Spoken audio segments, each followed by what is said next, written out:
உங்களோட தோப்புல நீங்க இல்லாம நாங்க எல்லாம் பழம் காமிங்க கையில இது பிரிச்சு சாப்பிடுறோம். அழகா இருக்கு பாருங்க. இத பறிக்கலாம். சாருடி சட்டையில போட்டு சேலல் பிடிச்சா கரை. சட்டையில பிடிச்சா கரை சட்டை போயிடும். இதை கடிச்சு குத்திரணும். வந்து உடம்புக்கு ரொம்ப நல்லது. அப்படி எடுத்து முடிச்சு சாப்பிடலாம். இல்ல வெட்டி லைட்டா உப்பு போட்டு வச்சு சாப்பிடலாம். அழகா இருக்கும்.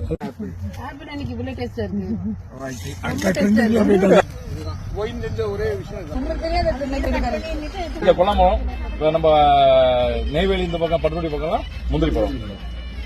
இதெல்லாம் நான் புண்ணியம் பண்ணிருக்கணும். நம்ம மக்கள் எல்லாரும் முன்னாடியே மொத்தமா வந்து பாருங்க எவ்வளவு வண்டியில எவ்வளவு பேர் வந்து நிக்கிறாங்க. விவசாயத்தோட ஒரு தன்மையும் கூடி வந்த மாதிரி இருக்கு. எனக்கு அவ்வளவு பெரிய சந்தோஷம். எப்படி சொல்றது, அப்படி ஒரு டேஸ்ட்ங்க. உண்மையுமே நான் அவ்வளவு என்ஜாய் பண்ணி சாப்பிட்டேன். முழுசா வாயில போடாதீங்க, நான் கண்ணு போடுவேன். இது வந்து மரத்துல 100 பழத்துக்கு மேல பழக்கடையில அது எவ்வளவு. நாங்களாம் இங்க விக்கிறோம் இல்லைங்க. நாங்க வந்து என்ன பண்றோம்னா அந்த கொட்டை இருக்கு பாத்தீங்களா, இதுதான் வந்து எடுத்து கீழே போட்டுருவோம். எங்களுக்கு வேஸ்ட். இப்போ ஒரு தேங்காவோட மதிப்பு என்னன்னு தெரியும். இந்த தோப்புக்குள்ளே இல்ல.